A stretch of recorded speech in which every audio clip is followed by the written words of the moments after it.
Hey guys, Josh here from Sportitude Running, and it is shoe review time, and we're going to be doing a review on the New Balance RC Elite. This shoe here has had quite the hype over the last 12 months, and some of you might say we're a bit late to the party with reviewing this shoe. Yes, it's true. There is the version 2 coming out soon. However, we'll do a comparative across those. Now, the reason I'm doing your review is because version 2, which is coming, is considerably different from this little guy here. So, like all my reviews, what we'll be doing is we'll be breaking down this shoe from the outsole, the midsole, the upper, profiling the runner that could be considering being a race day shoe, and who knows, give you all the information at home that may throw this into your race day rotation. So without further ado, let's get stuck in. Okay guys, when we're talking about a race day shoe, of course, this is not going to be your daily trainer. You're not going to be using it for your long miles. You might throw it in for a couple of tempo runs pre-race day to get yourself familiar with the fit, feel and function of this shoe. So being a race day shoe, what we're going to expect it to be lighter, it to be more responsive, and we kind of throw support out the window just a little bit because you're not going to be using it for the vast majority of your runs. So it is built on a neutral platform, but that's kind of what you're going to expect from a race day shoe. However, it does increase that velocity of movement through your transition. Now that's purely done from both the midsole and the carbon plate, which we'll get into with today's review. So expect a little bit of extra movement through your gait cycle running at a higher speed, a higher cadence, and a quicker pace. So guys, let's jump into the engineering features right now. So jumping to the outsole straight away, you can see there's a different sort of compound or different execution of outsole through the forefoot. So what New Balance have done with this shoe is they've created a Dynaride outsole. Now, essentially what that is in comparison to like a traditional carbon rubber or blown rubber, pardon me, is it's a lot lighter, but it's incredibly grippy. So you still got to protect the asset, which is the fuel cell midsole in this shoe. So you got to make it as durable as you possibly can for a race day shoe.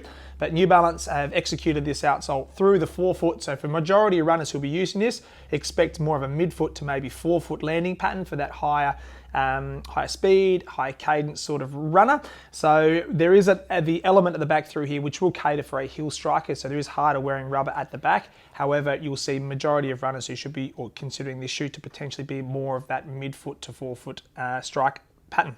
Now with the outsole, I just want to point out a couple of features through here.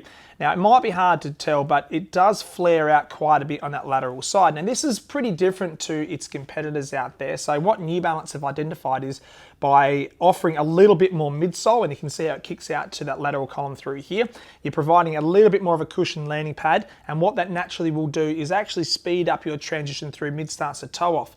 So by offering, or pardon me, executing that engineering set up on this lateral side through here, it does provide a little bit more range of movement through your ankle. However, the trade-off there is you transition through your gait a little bit quicker. So there is a bit of method to the madness through there in comparison to like the Endorphin Pros, for example, Nexus Sense, the Hyperion Elite V2 from Brooks, just to name a few. There is quite a difference in regards to the feel under your foot when you land and then transition through your gait. So I just want to point that out for you guys at home. Jumping into the midsole now, so what we have is a stack height of 35 in the heel and 25 in the forefoot for a 10mm heel to toe drop.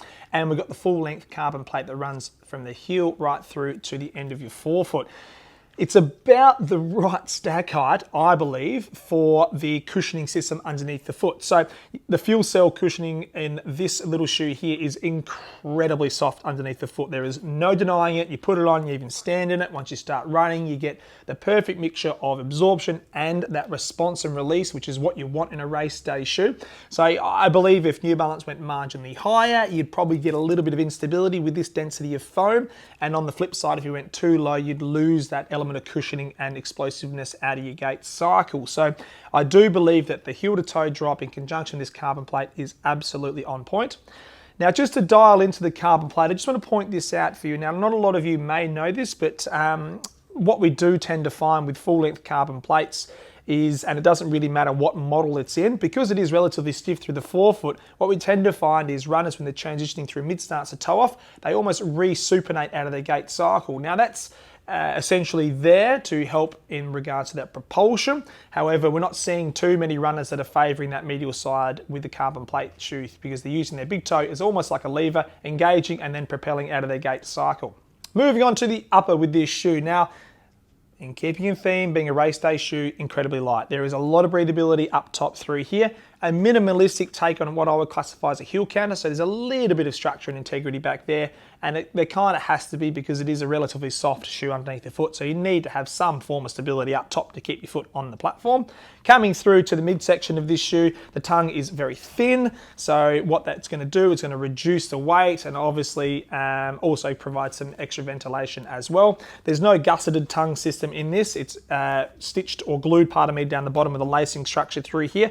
It does stay relatively stable. Some shoes you do find they do gusset the tongue in so it doesn't move around too much. But again, I didn't have any issues with this shoe on my quicker runs and it felt nice and stable up top. And as we touched on, being a very light, breathable shoe, the engineered mesh through the forefoot is about perfect, in my opinion, with regards to the fit, feel, function and breathability. Okay guys, that's my wrap on the RC Elite. A 10mm heel to toe drop, full length carbon plate on the fuel cell midsole. Very light, very comfortable. It is certainly one to consider for you guys out there chasing some PBs looking for a race day shoe. Now, if you've got any questions on this shoe, drop it in the comments field below, or if you've got any comments, queries, or concerns, whatever it is about the carbon plate offering out there, let us know. We'll get back to you as soon as we possibly can.